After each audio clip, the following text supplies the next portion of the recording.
Talking. But Okay. don't go in there unless they cry out like a need, right? I've had other moms that say that, well, my baby wakes up and they'll be awake from like 2 till 4 in the morning and they just babble away. I'm like, they're crying? Do you need to pick them up? No? Well, then go to sleep.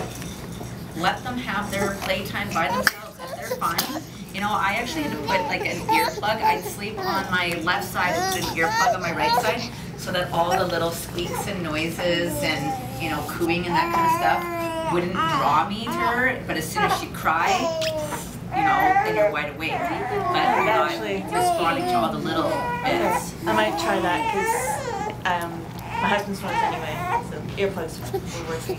Yeah, and I just put one in, right, so it doesn't drown it out. But your mom ears turn on. With my little girl, when she was like 2 and still getting up at night, I'd have the earplugs in. I could hear her walking to the bathroom. You know, like, so, yeah, like, and still now, like, I can hear them if they get up. It doesn't matter. My 5-year-old was up last night in the middle of the night. As soon as she starts to, like, squirm and move, you're like, instantly wide awake. It's like those mom ears don't ever shut off, right? And